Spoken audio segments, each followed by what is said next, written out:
Welcome to the 6th Amazing Race Canada 4 recap episode of the RTV podcast from RTV Warriors. My name is Michael Harmstone, and joining me, as always, is the Canadian who would like his steak well done, if you weren't a pesky vegetarian, Logan Saunders.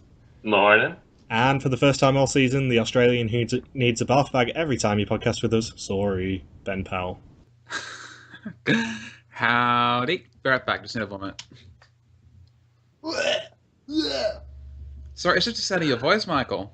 Well, it has been so long. It's been about 10 weeks since we podcasted together, I think, then. 10 vomitless weeks. But yeah, like I've not been the biggest fan of technology lately. Like, Skype, every time I tried to open up Skype, it would actually, crash the computer. So I wasn't a fan of that. And in the process of fixing that, I ended up losing a recap in an interview. So, and now I'm here, because obviously that got solved. I think the last time we podcasted together might have been the week Logan was in LA. No, that was just me and Michelle, wasn't it? So it was the week before that. I think I was back on the podcast when Zach and Rachel were eliminated in the Amazing Race 28. Yeah, you were definitely on that one. Yeah, that's the last one I remember. I don't think I was in the Final 5 episode. No, I've just looked at the banners, and yeah, Logan and I did episode 10 of Amazing Race 28 together, so Zach and Rachel was the last time you joined us. Yeah, I've been off drowning in the Pacific Ocean like they have. I assume so. Zach and Rachel died on their way back to the home planet. So, previously, 7 teams went island hopping in northern British Columbia. At the first roadblock, they experienced hider culture, learning about 6 totem poles. Then, after a flight to Prince Rupert, the other team members had a smashing time at a logjam task. Steph and Kristen finally broke their second place run by winning the leg, but a puzzling active route info on hider go by saw Kelly and Kate be eliminated from the race. Wah, wah. And to follow up from something we were discussing last week, Monty described Prince Rupert as a misty mountain town, but he described it as a city last week. It mustn't have a cathedral. How many people are in wherever last week was? Sorry, I don't know. Hideaway has 5,000 and Prince Rupert has right around 10,000. Wow, okay. So they'll pretty much pick up anything in the Amazing Race Canada. This is the level of barrel scraping that we've got to with locations on Amazing Race Canada. You must have been hitting a secret bottom to the barrel, because then we got this week and they're going even further below the barrel. We'll get to them and their wonderful appearance this week. Yes. Honestly, after last week's elimination, I'm not even sure if I could continue what's going on in this season. I mean, it's just my heart. I couldn't take it. It's not as depressing as last season got. Well, yeah, I guess so. I mean, that's sort of last season sort of heralded the beginning of the end for the season, but we've still got a lot more options here. It's not dipped to the level of the Nick and Sabrina, Neil and Kristen, Brian and Cynthia trio of going out back to back to back. Don't even stop there. Dujon and Leilani and Simi Opie and Brent and Sean finishing in 3rd place as well. That entire 8th to 3rd was legitimate depressing. I had to see a psychiatrist afterwards and be put on suicide watch. It was, and Logan's Funniest Complaint blog for last week said that last season didn't have a solid cast top to bottom, but it had 11 very good teams and the VoldeMussolinis. That's a bit of a stretch. I'd say they had 9 good teams and the VoldeMussolinis, and also Dana Amanda, and also Max and Elias. And Nick and Matt when they weren't being arseholes in the next to last leg. But I digress. Let's talk about the better season of the two here. So, teams must now fly to Toronto and then take a taxi 60 kilometres to Hamilton, not Michaela, Ontario. Once there, they need to drive to see Bimo Les and all his friends to get their next clue, and they've got $400 on their card for this leg of the race. And it is Steph and Kristen leaving at 2:09pm, with Jillian and Emmett at 2:28, Frankie and Amy at 3:01, Joel and Ashley at 3:03, Rita and Yvette at 3:10, and Julie and Lowell at 3:28. So they really weren't that spread out last episode. No, the leg before they weren't that spread out either, because it was quite surprising that the Ho Chi Minh City departures were only about 3 hours apart. It's tough to be spread out in Prince Rupert. True. If you were spread out, he would ask, "Who the f*** spread out for me?" That's something I never want to hear Rupert say. Yes, Michael, just don't do that again. You don't want to get to the level of dirty talk as Rupert Bottom. So, question I'm probably going to ask for every episode for the rest of the season, regardless of whether I'm on the podcast or not. But how many people are in Hamilton? 500,000. Oh, okay, never mind. I was about to. I thought if I was about to. I was going to be like, oh, if it's like a 30,000 people town again, I'm going to flip. But like, yeah, that's No, reasonable, that's I like the guess. ninth. It's the ninth largest city in all of Canada. Pretty much all the cities, major cities they haven't visited yet on Amazing Race Canada, are all places in Ontario and Quebec. Fair enough. I retract my pre-bitchiness. It's basically Toronto light, from what I understand. Yeah, it's like Canada's default setting. Ontario, that's the province, right? That's not the Yeah. That's the one that everyone on the main page always complains about people being cast from there instead of from Newfoundland or whatever.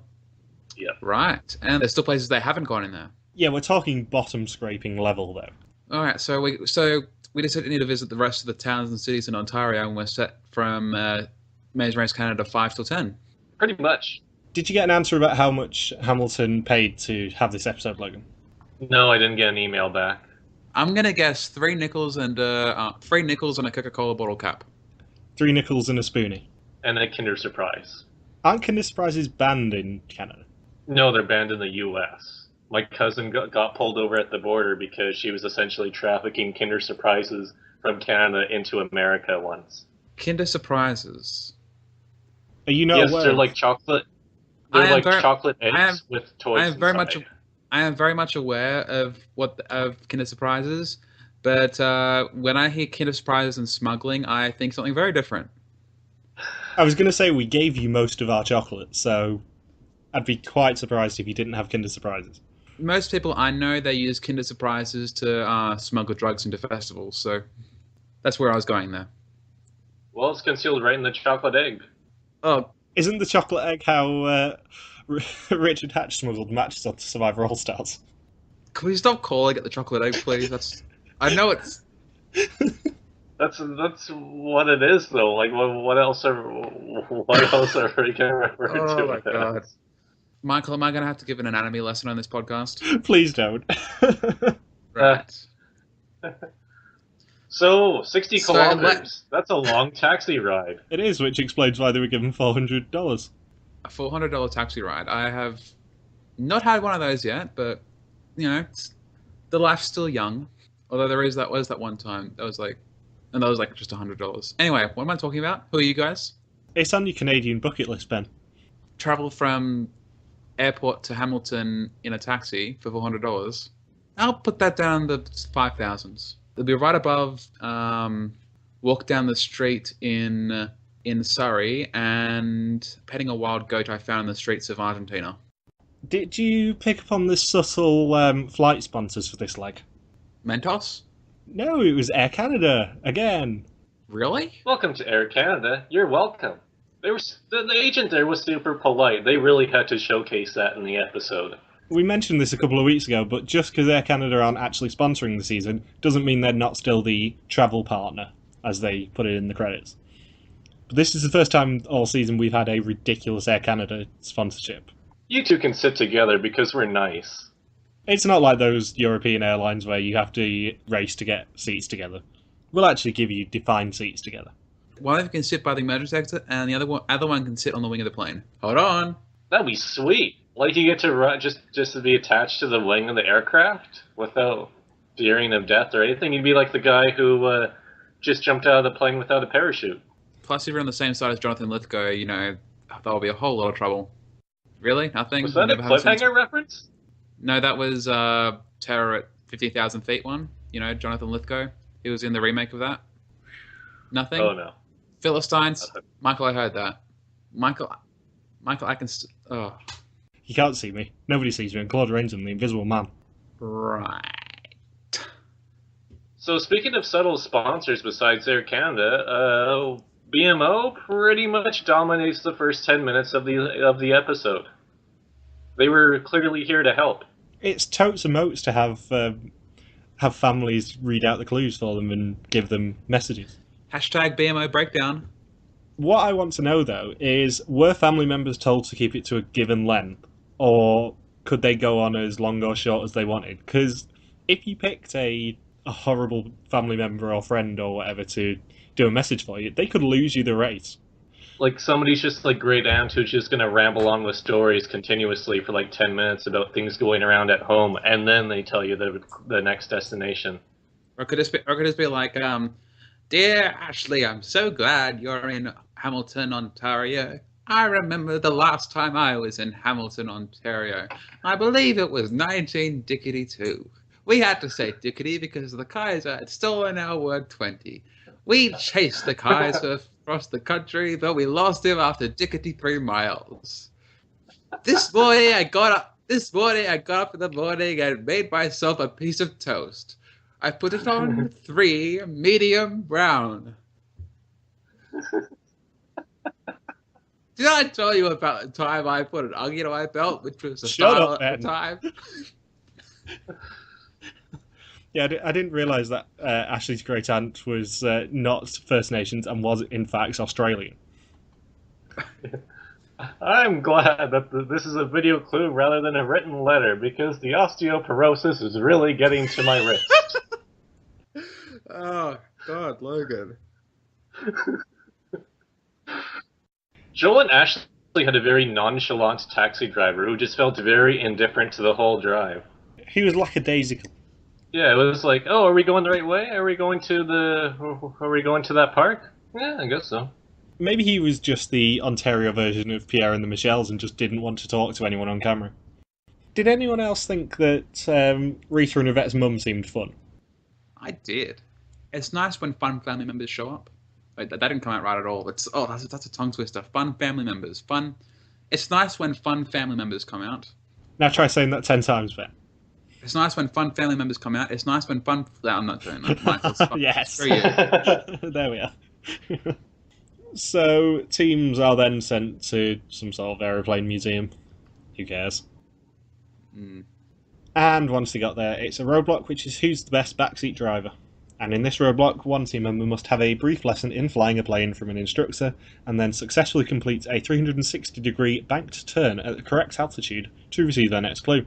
And it was Madam Maverick Julie, Madam Iceman Steph, Madam Goose Jillian, Madam Twinkie Rita, and Madam Baseball Ashley doing this roadblock.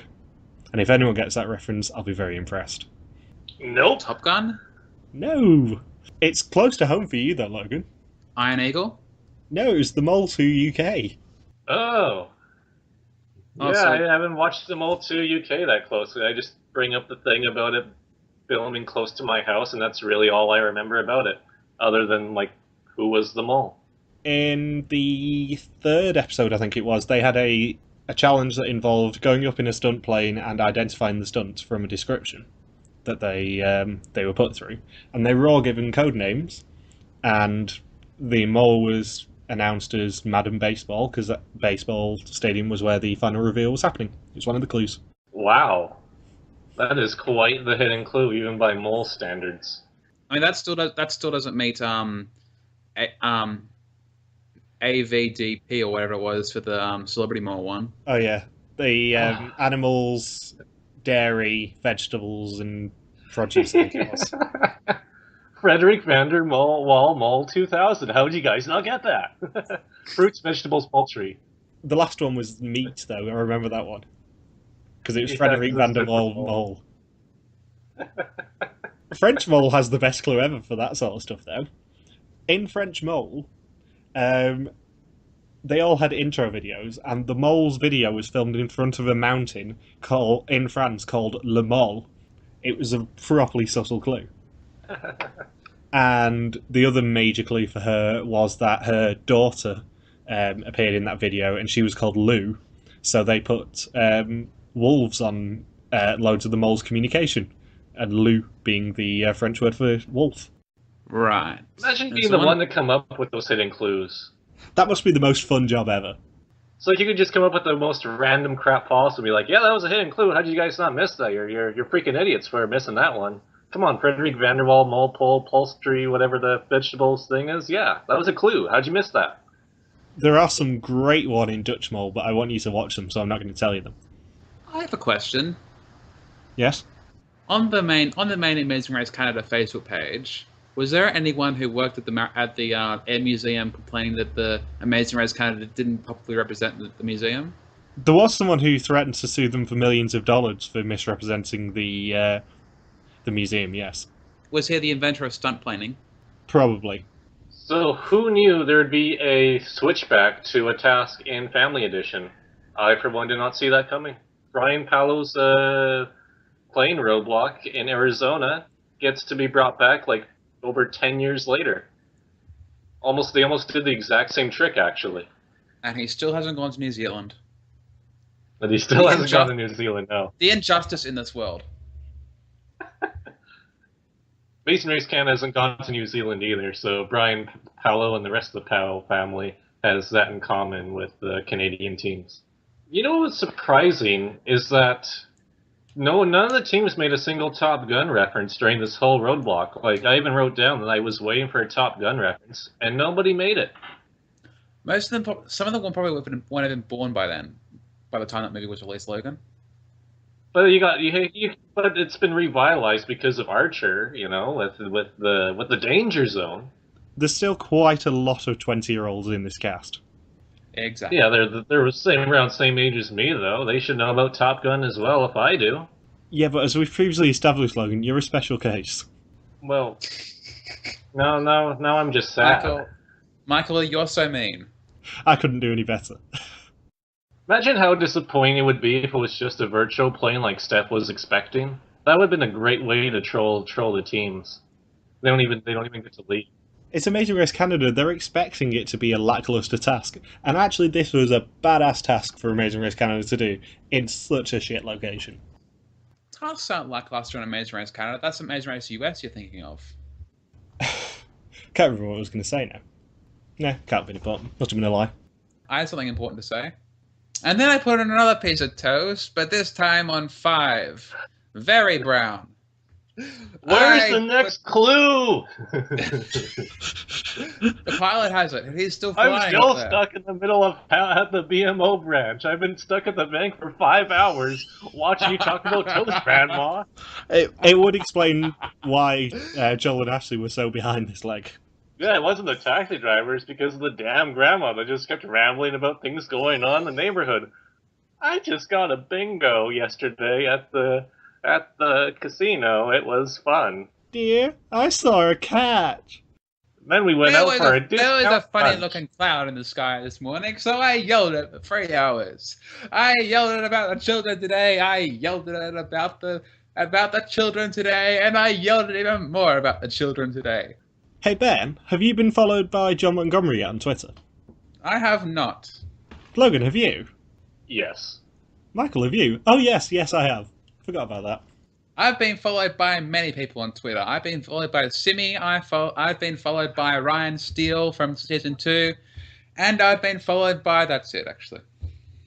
And I've been followed by the neighbor who makes me pancakes every Sunday morning. We had pancakes last Sunday morning, and it was delicious. We had Aunt Jemima syrup poured all over the pancakes. Is this going to become a recurring joke? Because I suspect this is going to become very tedious. Only for any future Loved Ones episode in Amazing Race. This will come up. It's gonna come back with a vengeance. I've decided that if I'm ever going to... If I do end up being in the situation of being a greeter on Amazing Race Canada, that I need to completely creep Monty out. Start whispering in his ear. In a puffin costume? No. There's nothing creepier than a guy whispering to you in a puffin costume. Hey Monty, you want to see my wings? That's not a whisper. You don't know how to whisper at all. God, you're like my parents. Yeah, you can't whisper in a puffin costume though. Yeah, you have a mic. Yeah, you'll have a mic in there. And presumably you can just like relate to some producer. It's like, I'm getting very hot in here. You can't exactly do sign language in a puffin costume though, can you? Sign language? What? We'll try and relay it to a producer. You wouldn't exactly have the manual dexterity to be able to do sign language. If you can do the YMCA, you can do anything. You know what puffins make me think of? Sarah off Big Brother Canada 3? No, they make me think of how annoying Jillian is. Oh, have you seen the complaints online? Every conversation turns into a remark about Jillian. Well, she is the worst. I haven't spoken much about her, but I admire her power to like momentarily make every Canadian watching the show forget that they left Canada. I can't wait for her to start flirting with a handsome bush pilot. That assumes they'll go to Africa. What bush part will they find in, I don't know, Sudbury or wherever? Can you imagine how ridiculous it would be if there was just this random bush pilot in wherever it is next week? Kingston, I think it is. God damn it! I thought we sprayed for Hagens. That was his name, right? Yeah, that was indeed his name. Yeah, you got it right. In my mind, I was like, Hagen's either the bush pilot name or the first bit from Amazing Race 28 who sounded like Kat Von D. You know when teams were ripping the clue for the next leg? I bet they were reading it going, fly to Kingston! I'm thinking, yes, Jamaica! Shit, it's Ontario.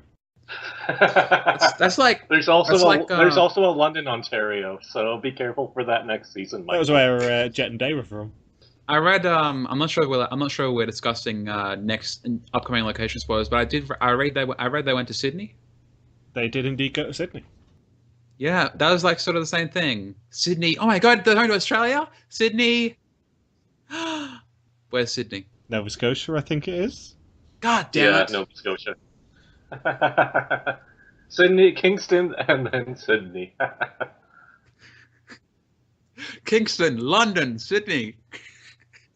I mean, you can't say Mike Bickerton didn't try his very best, I guess, to get it international.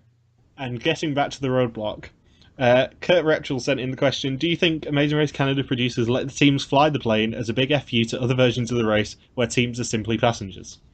They've let them But fly they planes have before, let them haven't fly they? the plane before. If a British show lets dogs fly planes, I think they'll let Amazing Race Canada participants do it. Yeah, pretty much. Please tell me you heard about Dogs Might Fly. Nope. Nothing surprised me from British media anymore. I believe it was 12 dogs. They had 12 rescue dogs and paired them up with new owners, took them to a special camp, and took them to fly a plane, and one of them actually did. And the other Wow. 11 just sort of crashed. The second dog I heard actually was successful, but ended up throwing up several times during the process. How topical, Logan. It's an Amazing Race Canada podcast, of course, and if it's an episode where Julie vomited several times, of course I'm going to make that reference. She's challenging the Spoonie record. The single task record, not Brent McSweeney's season-long record. Sean, right? I heard there was a third dog that managed to fly a plane. It was then put on Celebrity Big Brother, and it was like the most famous contestant on there. just ahead of a bear. A literal bear called Stephen. Such terrible people on this season. And none of them are Frankie Grande, surprisingly enough. He's been relegated to person who exercises in the background, which is pretty hilarious, considering how much of a unfortunate main character he was in his first season. Did I mention that Bear appeared on a show called Shipwrecked with Andrew from the Civilian Season's brother even? I think you'll find his name is Emery, not Andrew. And they were both awful people who deserved to lose, and they did. Which rarely happens in reality shows nowadays. So, cool. I don't know, Shipwrecked had some pretty good winners, actually. So yeah, Julie needs a bath bag, and the pilot apologises, because he's Canadian. It was such a Canadian moment. You're like, sorry about that. It's like, you're not the one. You didn't make her vomit. She vomited on her own. I need a bath bag. Sorry. Julie, what's that about? A boot. A boat. A boot. Logan and I had this argument last week. Most of them say a boat rather than a boot. It's not South Park. So, Frankie and Amy used the Express Pass. Why? I'm thinking it was one of those tasks that looked deceptively hard. But at the start of the episode, they said they just wanted to finish first this leg. Well, theoretically, it makes sense because, like, the first chance they get to use Express Pass gives them a huge head start on the other competitors. Imagine if they used it on the Loved Ones video. Like, they would feel really silly about that. I wonder if at the Vimo kiosk they did have two special clues just in case Frankie and Amy and Steph and Kristen gave in the Express passes. We got a video from your love. Fuck it, I don't want to see my kids. Yeah, we got a video from your kids. F that Express pass. That would be the only time the Express pass would be relevant ever. And then over on the side, you have Joel and Ashley just sitting there in the third hour of listening to Great Aunt, whoever, speaking. And Great Aunt Sylvia. Great Aunt Sylvia speaking, and then they see him handing the express pass, and then she's like, back in my day, we didn't have this thing with the PC police. We just said what was on our minds. And then there was that nice chap down the road, and back in 1969 he brought me milk, and then 1970 he brought me milk. And then one of the BMO employees at the kiosk casually hands Ashley a charger. Oh God. We are going places with this. I would love it if everyone else just got the tablet and Joel and Ashley got a tablet with a power bar plugged into it. Yeah. It's the BMO power bar. And then like 90% of the way through, and then like Joel's like trying to check how long it is, and he accidentally presses out the video, and then the employee's like, "Sorry, you need to watch it again." Everyone else opens up their videos, and Joel and Ashley get directed over to some comfy armchairs to prepare for what's ahead. Yeah, instead they could have been at there's a thing with the Canadian commercials for another bank called TD, and they're known for having these really comfy chairs. In fact, when the Toronto Blue Jays with their baseball games, there's a place called the TD Comfort Zone where people can win a spot to sit in the really comfy chairs while watching the baseball game. So they could have just shuffled Jill and Ashley into one of the TD Comfort chairs at the other bank. Has your cousin ever had to endorse a bank yet? Michael? Oh, you mean Michael Saunders? Well, I'd assume he would have to do a spot for TD because I mean they help sponsor the Blue Jays. So yeah, I think he's had to do that before. I think we talked about that on the phone a couple weeks ago actually. Well, he is now an all-star, so you know they're going to be plowing a lot of money into him. Oh yeah, all the sponsors. He's a Smash Mouth song. Logan's cousin is a Smash Mouth song. Yeah. Have you been following this hilarious saga, Ben? Not really. I've been following Australian stuff because we're currently in the middle of like the UK, like America, but pretty much like you guys, but just like yeah. Yeah, Logan casually dropped into conversation a few months ago that his cousin plays for the Blue Jays. Oh, that is a sports team. I know that. That's a baseball team in Toronto. But baseball, yes, the other sport. The non-cricket sport. Last Thursday, I was at work, and there was a pair of customers who came in, and they were both wearing loads of Toronto swag. Basically, they both had Blue Jays hats on, and he had a Maple Leafs hoodie on as well. So I jokingly said to them, "Have you been to Toronto recently?" And said, "Oh, we've just moved back from there." And halfway through speaking to them, I remembered that Logan's cousin played for the Blue Jays, mentioned it, and apparently he's an all-star, and has made lots of money this year. Interesting. And now you're caught up. That I am. I've got nothing that famous to talk about, but yeah. And Steph and Kristen make an alliance with Joel and Ashley not to U-turn each other thanks to their knowledge of the double express pass, which might come to fruition next week. I'm not sure. I'm not sure if I saw it right because of the video quality. But did they make that pact in front of Lau? How you pronounce his name? No, it was separate. They were slightly distant from him. So he was like right behind them. I mean, he's blind, not deaf.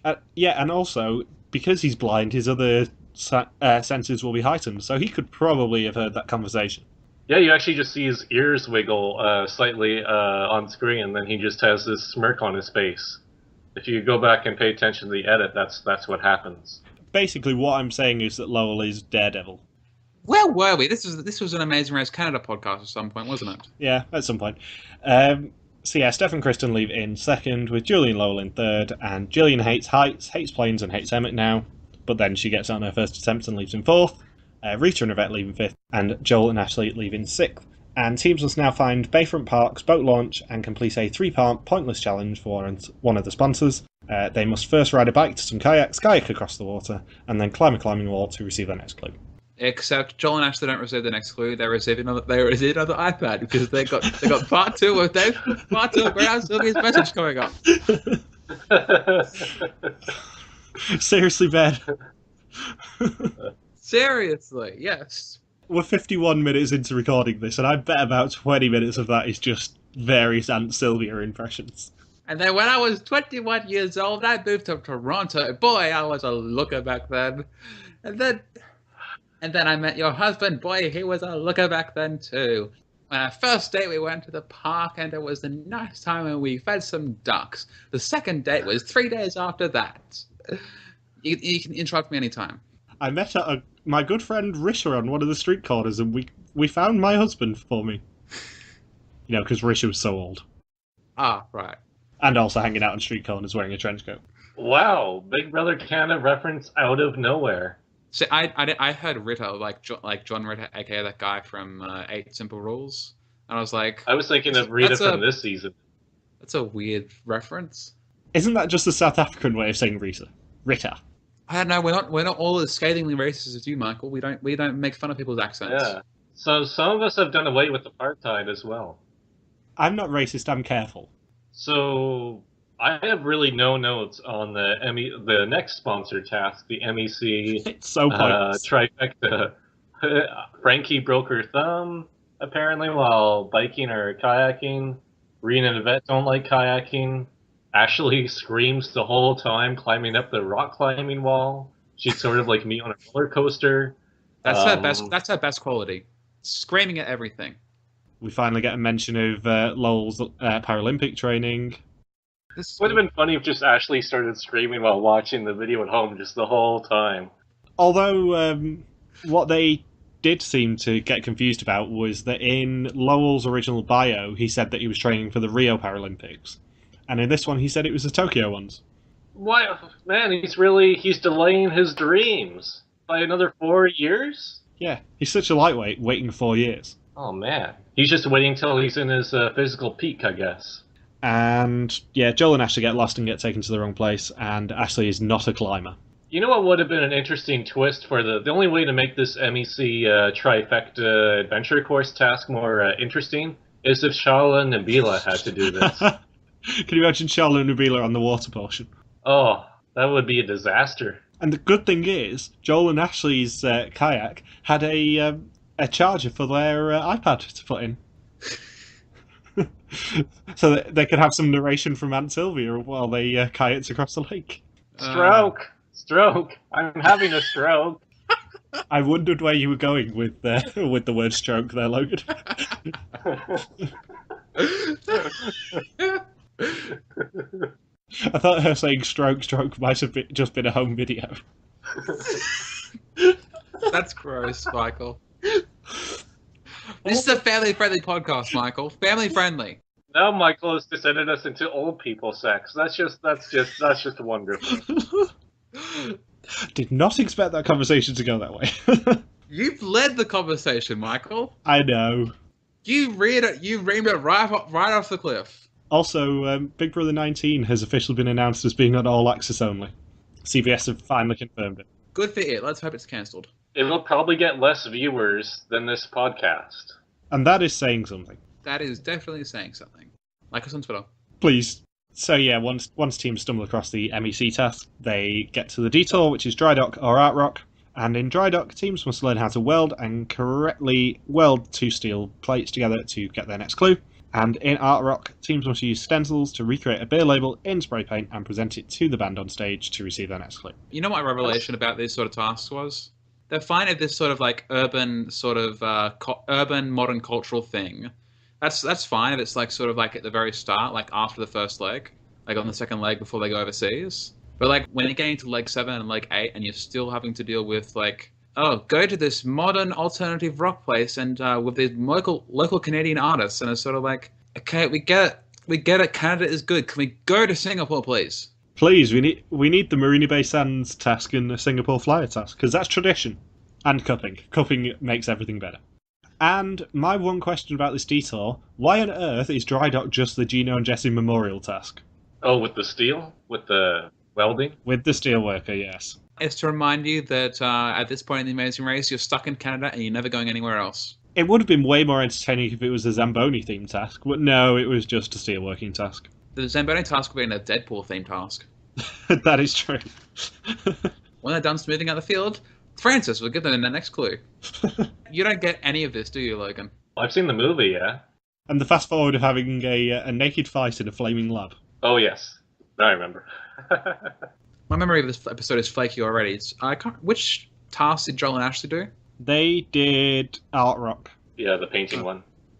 I would have liked if they got there and then the musicians were like, "We've got a special guest on the projector tonight." The projector behind them rolls down and like. In my day, we didn't have alternative rock clubs. I remember when these musicians were just little boys. I remember when the homeless people were living on the street and they didn't get money because that money went to the hard-working people like us. We just listened to our Anne Murray records and danced to the Temptations. I don't even know what those things are. Anne Murray's a famous Canadian artist from way back. She's like from the 70s. We weren't like those hippies who hang out in the park and wore wispy clothing and danced to Kate Bush. Oh, who the hell cares about Wuthering Heights?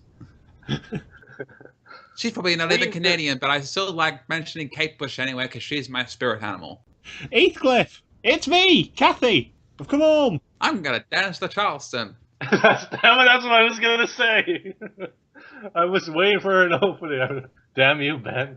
I have the market on all person jokes. As this podcast has proven, yes you do, Ben. Please don't make Aunt Sylvia a recurring character. Oh, just you wait. Just you wait, Michael. Just you wait. So moving on, Amy doesn't really have much coordination in this episode.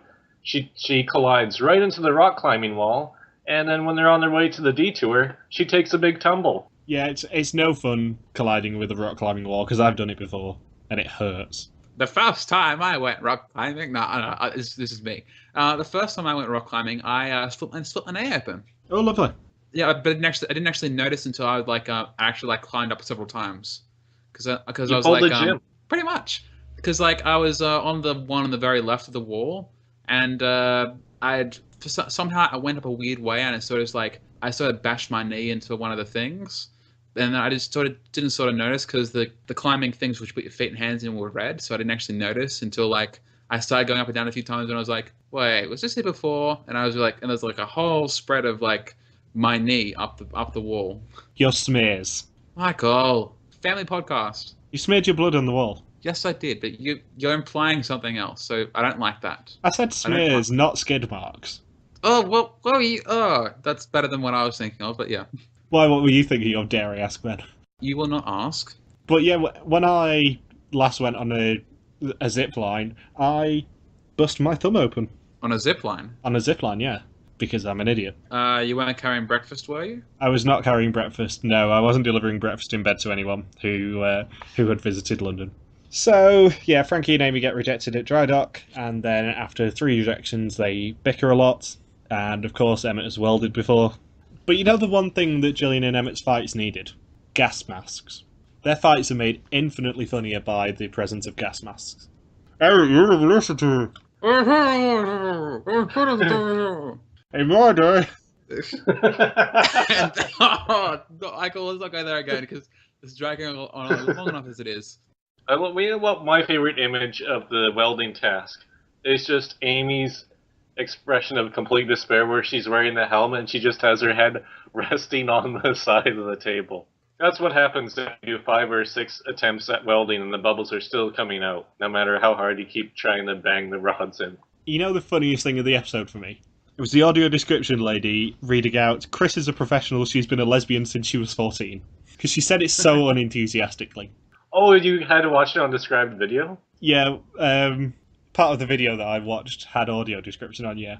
So it was slightly ridiculous when it got to the Kristen quote about being a professional, because for some reason the audio description lady did read it out, and she just said it so unenthusiastically. Did you see the comment that the one person made on the Amazing Race Canada Facebook page after the episode? She was like, "Oh, wow. Well, why do they always have to mention about being lesbians? You don't see all the other teams mentioning about being straight. That's so unfair." Of course, the person who made that remark was seemed old. Like Aunt Sylvia old. Yeah, I was going to say, was it Aunt Sylvia? Yep. Back in my day, we didn't have lesbians. I'm not even going to go there. Yeah, let's not go there. That's not very much. No. I did see the comment, though. It was on a serious note, well, pretty much just why do they always have to mention that gays? Straight people don't mention they're always straight, and it's sort of well, yeah, they kind of are. Jillian and Emmett, Julian Lau, mentioning their husbands, yada yada yada. But then like they mention their lesbians, and they're like, "Oh, this is an outrage! Why do they have to shove it in our faces? The PC agenda, rah rah rah," that sort of thing. It's sort of like, well, you always get like straight stuff everywhere. It's like that's the kind of the definition behind heteronormative. That's heteronormative society for you right there. I'm sure this one old lady who hates lesbians is sort of like an avid listener of our podcast, so that's why I'm explaining it. The Amazing Race Asia cast would just blow their mind, because it's not just open lesbians, it's Vietnamese open lesbians, and that is a tongue twister that I'm not going to try and say 10 times. Vietnamese open lesbians. Vietnamese opium lesbians. So, opium lesbians. Opiate? What I actually said was Vietnamese opie and lesbians. So it's just a bloke in a sombrero and a poncho and some lesbians. Jesus. It sounds like an album cover. It should be.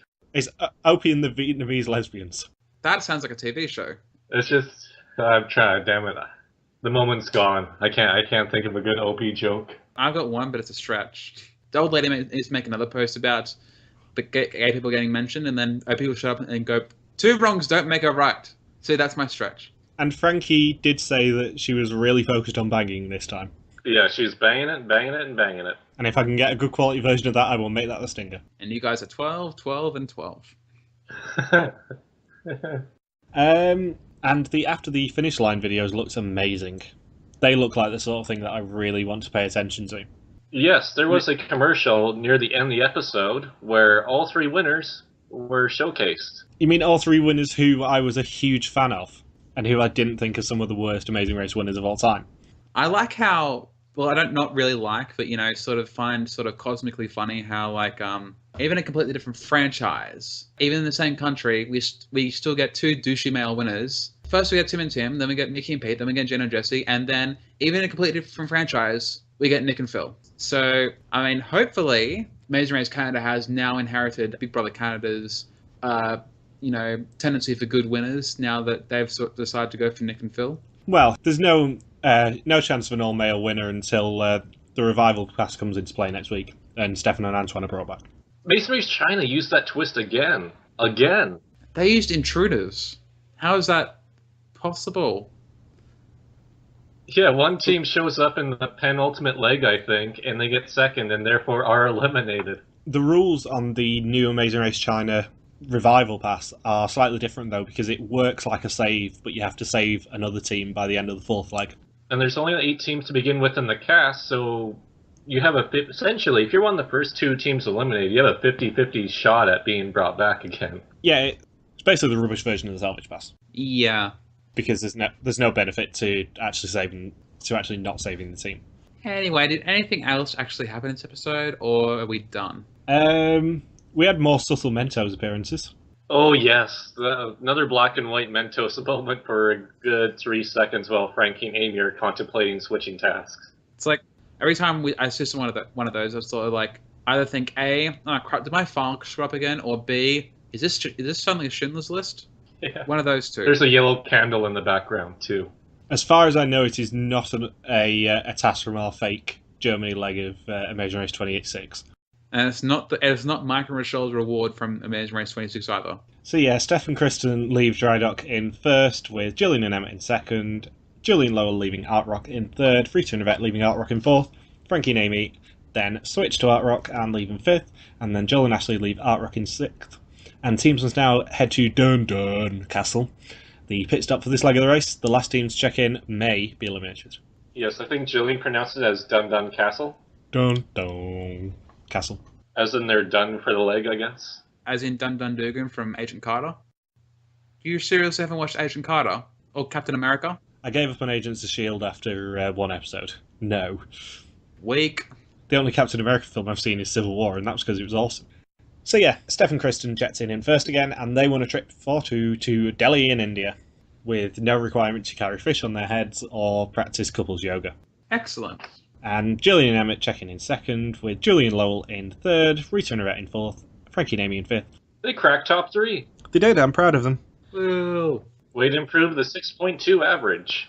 I should note that there's been 4 Canadian rounds so far, and this is the 3rd time in 4 rounds that Steph and Kristen and Emmett and Jillian have finished in first and second. And yet they are both much more enigmatic teams than Gino and Jesse. Yep. And that left Joel and Ashley to check in last place. But of course, it is not a non-elimination. It's not an elimination. It's a keep on racing leg. But with a twist. They have to race with Great Aunt Sylvia. She's brought out and she's like, have to race with the next leg. And she has an oxygen mask and a Zimmer frame. The last time I went to Kingston, I believe I was 25 The whole years old. train ride? The whole train ride, we have to listen to Aunt Sylvia's stories? Dear God. This is why we don't let Ben on the podcast too often. You know what was my favorite part with Ashley in the episode? There's actually two moments. One was her rock climbing, and she's only like half a foot up there, and she's like, what happens if I fall? And then Joel just casually stands on the sideline. He's like, probably nothing? What happens if I fall from this great height? I've just started climbing up this wall. And then the other moment was at the detour when Jillian and Lowell had finished and they were riding out and passed by Joel and Ashley. And Jillian's like, oh, hey guys, good luck. And then Ashley just has an over-exaggerated groan. She's like, yeah, thanks. So yeah, next time, teams head to Kingston in Ontario, where the detour seems teams' bubbles burst, or they try and stay afloat as they face the first double U-turn of the season. A twist? Yeah. Much like Amazing Race 28, this season there hasn't been any crazy twists or turns in terms of production throwing anything at them. I must have been like majorly out of it, or must have forgotten something. But like this is relevant. Like, was this season the first season where there was actually a task to get the express pass besides go to this place? Yes. Yeah. It was an actual task. Wait, what was last season? Last season was Hamilton and Michaela go to see these dancers. They just enter that square. Yeah. Yeah. So much like Adam and Bethany getting the express pass back in 25 as well. So I've actually forgotten, how did Kurt and Brody get the express pass last season?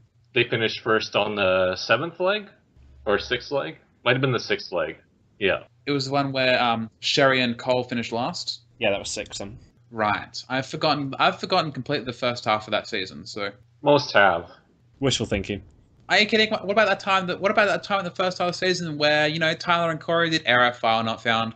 So Jerry Dowdy did want any insight if a future leg will take teams to Nova Scotia or any of the maritime provinces, and yeah, we've already answered that. Yes is the answer, but due to the strict rules that we have with certain people who listen who bitch when we give away location spoilers, we won't say any more. But yes, there is some maritime legs as far as I understand it. Which are usually our shortest podcast of any season, if you look back to our previous podcasts. Apart from the 30 minutes of crying about Suki and Jinder get eliminated. Yeah.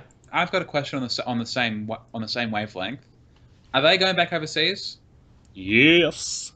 Yeah. And one thing that we haven't mentioned is apparently next week is the last episode for a couple of weeks, because we're having a shit we didn't show you special. Oh, Olympics. That's why. In between episodes 7 and 8. They're going to count down the top 20 moments of the season so far and delay the international travel for one more week.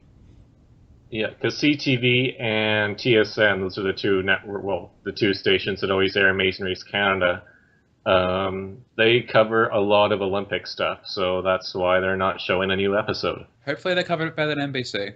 Oh, they do. The Canadian coverage is ridiculously better compared to American coverage. Yeah.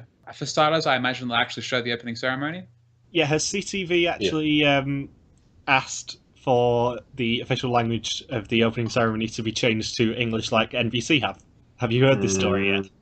No, I haven't. Last week, I think it was, NBC put in a petition to the Olympic Committee to try and get the official language of the ceremony, the opening ceremony, to be changed from Portuguese to English, because in Portuguese, the US would come out about 30th out of 580 countries, and obviously in English, they would be one of the last ones, and they think that people will switch off after the US team come out.